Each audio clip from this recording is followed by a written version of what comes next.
বন্ধুরা, আজ আমি তোমাদের সাথে শেয়ার করতে চলেছি দারুণ স্বাদের একটা রেসিপি, যা বাচ্চা থেকে বড় সবারই খুব পছন্দের একটা রেসিপি। তাহলে চলো দেখে নাও আজকের রেসিপি আর আমার সাথে থাকো।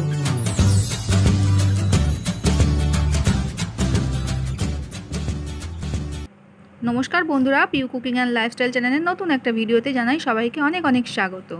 তো দেখো, আজ আমি তোমাদের সাথে শেয়ার করছি এগ মোমো। তো এগ মোমো বানানোর জন্য প্রথমে আমি দেখো একটা গাজর একদম ঝিরিঝিরি করে কেটে নিয়েছি, আর কেটে নিয়েছি দুটো পেঁয়াজ ঝিরিঝিরি করে কেটে, আর দুটো কাঁচা লঙ্কা কুচিয়ে নিয়েছি। এইবার এর মধ্যে দেখো নুন আর গোলমরিচ দিয়ে আমি একটু মেখে নেব। 1 চামচ মতো গোলমরিচ গুঁড়ো দিলাম, আর দিলাম পরিমাণ মতো নুন। এবার নুন আর গোলমরিচটাকে দিয়ে ভালো করে গাজর আর পেঁয়াজ সাথে মেখে নেব। পেঁয়াজ লঙ্কা সব কিছু একসাথে ভালো করে মেখে নেব। নুন মেখে রাখলে দেখো গাজর আর পেঁয়াজ খুব সুন্দরভাবে নরম হয়ে যাবে এবং জল ছেড়ে দেবে, এতে করে খুব সুন্দর নরম হবে।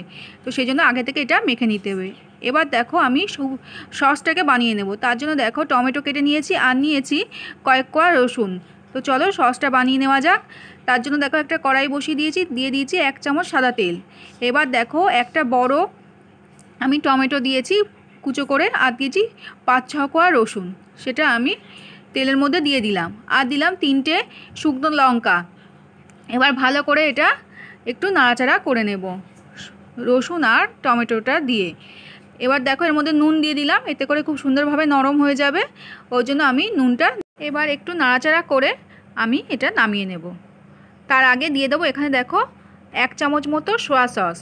তো সোয়া সসটা অবশ্যই দেবে বাড়িতে থাকলে। সোয়া সসটা দিয়ে এবার একটু নাড়াচাড়া করে এটা নামিয়ে নেব, নিয়ে ঠান্ডা করে নেব খুব ভালোভাবে। তারপর এটা মিক্সিতে পেস্ট করে নেব।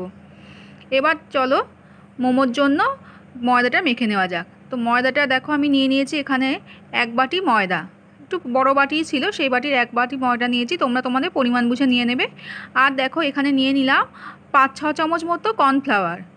তো দেখো কর্নফ্লাওয়ারটা নিয়ে আমি ভালো করে ময়দার সাথে মিশিয়ে নিচ্ছি প্রথমে। তারপর অল্প একটু নুন দিয়ে, তারপর অল্প অল্প করে জল দিয়ে এটা একটা ডো তৈরি করে নিতে হবে।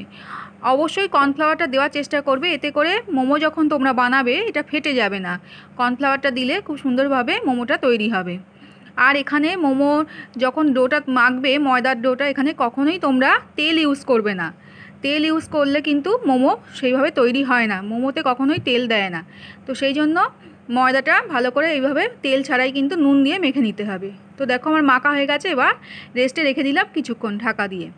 এবার এদিকে দেখো যেহেতু এটা এগ মোমো বানাচ্ছি, তো তার জন্য আমি দেখো 2টো ডিম নিয়ে নিয়েছি। এবার ডিমটাকে নুন দিয়ে ভালো করে ফেটিয়ে নিলাম, আর ওর মধ্যে কিন্তু 1 চামচ মতো জলও দিয়ে দিয়েছি, দিয়ে ভালো করে ফেটিয়ে নিলাম। এবার দেখো কড়াইয়ের মধ্যে 1 চামচ তেল দিয়ে, এটা সাদা তেলই দিয়েছি, তো 1 চামচ তেল দিয়ে এবার ডিমটা কড়াইয়ের মধ্যে দিয়ে দিলাম।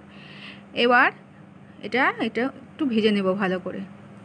তো দেখো প্রথমে একটু দেওয়ার পর আস্তে আস্তে উল্টে দিয়ে এটাকে ঝুড়ো বানিয়ে নেব। এইভাবে এগ মোমো তোমরা বানিয়ে খেয়ে দেখো বন্ধুরা, দারুণ স্বাদ হয়, আর ছোট থেকে বড় সবারই পছন্দ হবে। এটা বাচ্চাদের টিফিনেও তোমরা দিতে পারো, খুব সুন্দরভাবে ওরা খেয়ে নেবে, আর টেস্টিও হয়। আজকের রেসিপি যদি তোমাদের ভালো লাগে বন্ধুরা, অবশ্যই আমার চ্যানেলটিকে সাবস্ক্রাইব করে নেওয়ার অনুরোধ রইল যদি নতুন বন্ধু এসে থাকো, আর পাশে থাকা বেল আইকনটা অবশ্যই দাবিয়ে দেবে আমার নিত্য নতুন রেসিপির আপডেট সবার আগে পাওয়ার জন্য। তো দেখো এদিকে গাজর পেঁয়াজ লঙ্কা খুব সুন্দরভাবে নরম হয়ে গেছে নুন মেখে রাখার জন্য। এবার দেখো ডিমটা ওদিকে আমি খুব সুন্দরভাবে ভেঙে ভেঙে ঝুড়ো ঝুড়ো করে নিয়েছি। এবার ওর মধ্যে দেখো গাজর আর যে পেঁয়াজটা মেখে রেখেছিলাম সেটা ভালো করে দেখো আমি চিপে নিচ্ছি। দেখো কত জল বেরোচ্ছে এর থেকে, আর এতে করে খুব সুন্দরভাবে নরমও হয়ে গেছে গাজরটা। তো এবার দেখো ডিমটার মধ্যে আমি গাজর পেঁয়াজ আর লঙ্কাটা ভালো করে চিপে চিপে দিয়ে দিলাম, দিয়ে ভালো করে মিশিয়ে নিচ্ছি। এইভাবে পুরটা তোমরা তৈরি করে নেবে। দেখো একটু নাড়াচাড়া করে এবার কড়াই থেকে দেখো পুরটাকে নামিয়ে নিলাম। ব্যাস রেডি হয়ে গেল। এবার মোমোগুলোকে আমি তৈরি করে নেব। এবার দেখো ময়দাটাও কিছুক্ষণ আমার রেস্টে রাখা হয়ে গেছে। এবার ভালো করে আবার একটু মেখে নিচ্ছি, নিয়ে আমি ছোট ছোট করে লেচি কেটে নেব। এই লেচিটা খুবই ছোট ছোট কাটতে হবে, লুচির থেকেও ছোট কাটতে হবে। আর ছোট কাটতে হবে এই জন্যই যাতে এটা খুব পাতলা পাতলা করে আমরা বেলে নিতে পারি। তো সেই জন্য দেখো একদম ছোটো ছোটো করে আমি লেচিগুলো কেটে নিচ্ছি। তোমরা আরেকটা প্রসেসে করতে পারো, একটু বড় করে এটা বেলে নিয়ে একটা যে কোনো একটা মাপে তোমরা ছোটো ছোটো করে কেটে নিতে পারো, ওইভাবেও করতে পারো। কিন্তু আমি ছোটো ছোটো করেই কেটে নিচ্ছি, একটা একটা করে বেলে নেবো লুচির মতো করে। তো দেখো একদম ছোটো ছোটো করে আমি কেটে নিলাম। আর আজকের রেসিপি যদি তোমরা ফেসবুক থেকে দেখে থাকো অবশ্যই আমার প্রোফাইলটাকে ফলো করে নেওয়ার অনুরোধ রইল। আর রেসিপি যদি ভালো লাগে সবার সাথে শেয়ার করে দিও বন্ধুরা, যাতে আমার এই রেসিপি সবাই দেখতে পারে। আর একটা লাইক করতে ভুলো না কিন্তু। তো দেখো এবার আমি পাতলা পাতলা করে কি সুন্দর করে বেলে নিচ্ছি, অল্প একটু ময়দা ছিটিয়ে এটা বেলে নেবে। তো দেখো এটা এতটাই পাতলা হবে যে হাত দিলে তোমার হাতটা দেখা যাবে, এইরকমভাবে পাতলা করে বেলে নেবে। এই জন্যই তোমাদের বলেছিলাম যে ময়দার মধ্যে অবশ্যই কর্নফ্লাওয়ার মেশাবে। এইভাবে পাতলা করে বেললে যদি তোমরা কর্নফ্লাওয়ার দাও না, এটা ফেটে যাবে না, খুব সুন্দরভাবে এটা তৈরি হয়ে যাবে। তো দেখো এরকম করে পাতলা পাতলা করে আমি বেলে নিচ্ছি। তো দেখো বেলা হয়ে গেছে একটা।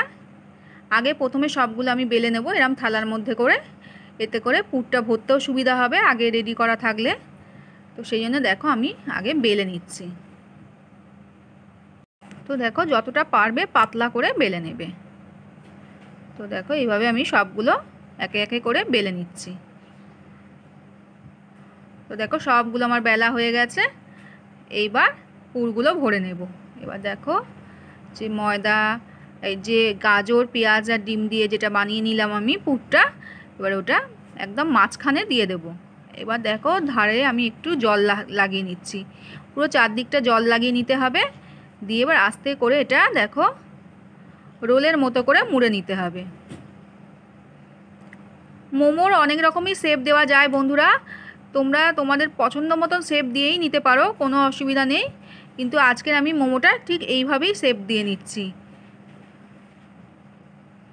তো দেখো তৈরি হয়ে গেল একটা মোমো। এটা খুবই সহজ, যে কেউ এই রেসিপিটা তোমরা তৈরি করে নিতে পারবে।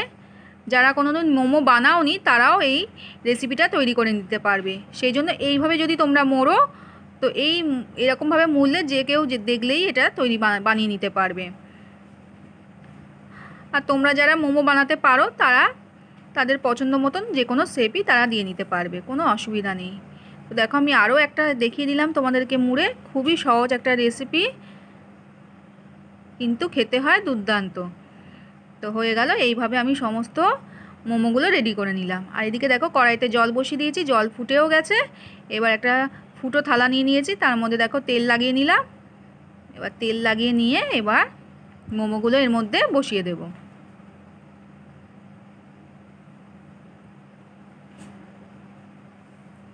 এবার এক এক করে দেখো এর মধ্যে থালার মধ্যে মোমোগুলোকে একটু ফাঁকা ফাঁকা করে রাখতে হবে, যাতে একটার সাথে একটা লেগে না যায়। তো চলো এগুলোকে ভালো করে সেদ্ধ করে নিতে হবে। তো এইভাবে দেখো দিয়ে দিলাম। আর এগুলোকে সেদ্ধ করতে বেশি একদমই সময় লাগে না, খুব ঝটপট এগুলো হয়ে যায়। তো দেখো 5 থেকে 7 মিনিটের মতো একটু ফুটিয়ে নিলেই হয়ে যায়। দেখো এদিকে আমার টমেটো রসুন লঙ্কা এটা যেটা ভেজে রেখেছিলাম একদমই ঠান্ডা হয়ে গেছে, আমি মিক্সিতে একটু পেস্ট করে নিলাম। এর মধ্যে তোমরা চাইলে অল্প একটু হাফ চামচ চিনি দিয়ে দেবে, দিয়ে এটা পেস্ট করে নেবে। নুন তো দেওয়াই ছিল, খালি অল্প একটু হাফ চামচ চিনি দিয়ে এটা পেস্ট করে নেবে। আর যদি চাও চিনি দেবে না তাহলে সেটা স্কিপ করতে পারো, তবে চিনি দিলে কিন্তু ভালোই লাগে এই সসটা খেতে। তো দেখো সসটা আমার একদম রেডি হয়ে গেল। এদিকে মোমোগুলো আমার 5 থেকে 7 মিনিট আমি একটু এটাকে বেক করে নিয়েছি, মানে সেদ্ধ করে নিয়েছি। তো দেখো নামিয়ে নিচ্ছি, একদম রেডি হয়ে গেল এগ মোমো। এইভাবে সবগুলোই আমি করে নেব। তো দেখো পরের যেগুলো বাকি ছিল সেইগুলোও আমি এরকমভাবে দিয়ে দিলাম, দিয়ে এগুলোকেও সেদ্ধ করে নেব। তো দেখো আমার রেডি হয়ে গেল একদম এগ মোমো আর সাথে ঝাল সস। তো এইভাবে সন্ধ্যেতে তোমরা অবশ্যই বানিয়ে নিতে পারো, কিংবা বাচ্চার টিফিনও তৈরি করে দিতে পারো। বাইরে যদি বৃষ্টি পড়ে এইভাবে ঝাল ঝাল সস আর এগ মোমো কিন্তু দারুণ জমে যাবে সন্ধ্যেতে। তো দেখো এইভাবে তোমরাও বাড়িতে বানাও আর পরিবারের সবার মন জয় করে নাও। আজ তাহলে এখানেই বিদায় নেবো বন্ধুরা, সবাই খুব ভালো থেকো, সুস্থ থেকো, আবারও দেখা হবে নতুন রেসিপির সাথে। টাটা।